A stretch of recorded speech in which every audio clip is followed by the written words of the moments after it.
Nicolas Pillet, vous le savez mieux que quiconque, hein, après chaque match qui se joue sur le terrain, un autre match, tout aussi éreintant d'ailleurs, se joue en dehors du terrain, dans votre salle presse, hein, ce fameux match ping-pong, questions-réponses entre journalistes et joueurs. C'est ce qu'on va voir tout de suite dans ce sujet. Signé Xavier Lambiel et Florent May, ou vous Xavier Lambiel tout seul?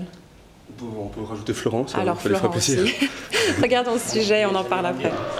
C'est la fin du match, sifflé par l'arbitre Monsieur Henny. À chaque match, au coup de sifflet final, c'est la même pièce qui se joue. Les journalistes envahissent tous les recoins du stade. Les joueurs qui ont perdu doivent rendre des comptes à leur public. Quand on perd un match, c'est pas très agréable, mais on doit faire avec, ça fait partie du football, c'est comme ça. Et même s'il faut venir parler de la défaite, on est là. Arnaud Buller. Bon, on a vu que le FC Zurich cherchait largement le 0-0.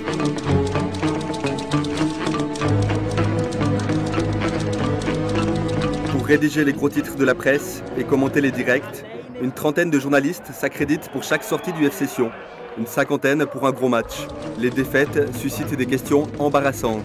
Le fonctionnement des médias, voilà, est celui qu'il doit être. J'accepte, quand il y a la défaite, de recevoir des coups et l'idée c'est de rebondir. Le meilleur moyen pour avoir, je dirais, des médias favorables, c'est de gagner tout simplement. Et samedi, pour la 26e fois consécutive, Sion n'a pas gagné contre Zurich. Les professionnels de la presse ont évoqué une série interminable. Ils se sont montrés sans concession. Le but quand même, c'est d'essayer de faire sortir quelque chose et de ne pas avoir un discours convenu. On a gagné parce qu'on était plus fort. Aujourd'hui, on n'a pas marqué. Il faut qu'on essaye d'aller au-delà. Ce n'est pas toujours facile, mais il n'y a pas de complaisance en fait. La relation amour-haine entre journalistes et footballeurs fait partie des règles du jeu.